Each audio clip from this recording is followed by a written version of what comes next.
ఆ లెటర్ ఆధారంగా చిరంజీవి కూడా జగన్మోహన్ రెడ్డి తనని అవమానించాడు అని చెప్పలేదు. అవమానించారు అంటూ జరుగుతున్న ప్రచారాన్ని తప్పు అని ఖండించినట్లుగానే భావించారు ఆయన లెటర్ చూసిన తర్వాత.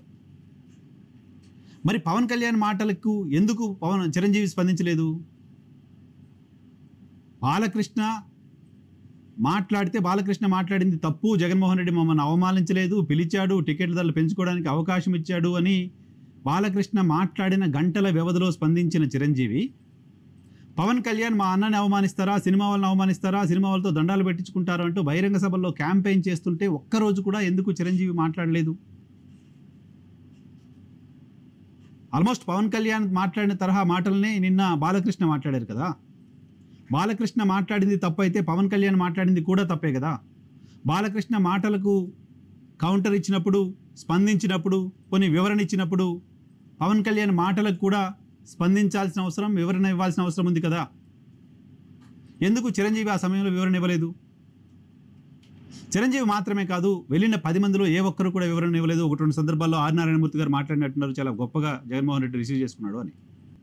ఇప్పుడు బాలకృష్ణ వ్యాఖ్యల సందర్భంగా చిరంజీవి బయటకు వచ్చి వివరణ ఇచ్చిన సందర్భంలో, ఆ వివరణ పవన్ కళ్యాణ్ మాట్లాడిన మాటలకు భిన్నంగా ఉన్న సందర్భంలో, పవన్ కళ్యాణ్ ఎలక్షన్ క్యాంపెయిన్లో ఆ స్థాయిలో అప్పటి ప్రభుత్వం పైన, అప్పటి ముఖ్యమంత్రి పైన విమర్శలు చేస్తున్నప్పుడు వివరణ ఇద్దాం, మనల్ని అవమానించలేదు కదా, మనం వెళ్ళి అడిగిన పని జగన్మోహన్ రెడ్డి చేశాడు కదా, ఆయన్ని అడిగి పని తీసుకొని మనం ఆయన్ని మన కుటుంబ సభ్యులే విమర్శలు చేస్తుంటే మనం స్పందించకపోతే ఎలా అని చిరంజీవికి ఎందుకు అనిపించలేదు అనేది ప్రశ్న.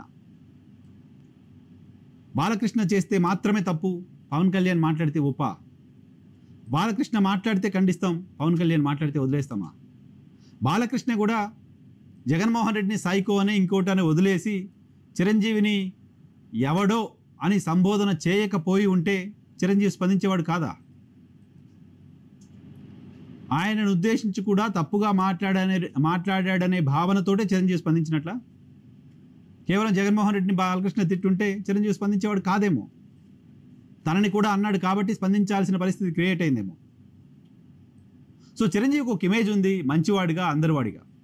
కన్వీనియంట్గా తమ అవసరాల కోసం, వాళ్ళ అవసరాల కోసం మాత్రమే స్పందిస్తాను అంటే అటువంటి ఇమేజ్ పోతుంది, అది ఆయనకి మంచిది కాదు. కాబట్టి చిరంజీవి ఇప్పటికైనా గతంలో పవన్ కళ్యాణ్ చెప్పిన అవమానం తరహా వ్యాఖ్యలకు ఆలస్యంగానైనా, ఈ సందర్భంలోనైనా దీన్ని ఒక అవకాశంగా తీసుకొని వివరణ ఇవ్వడం ఉత్తమం, ఆయనకు మరింత శోభను తెచ్చిపెడుతుంది.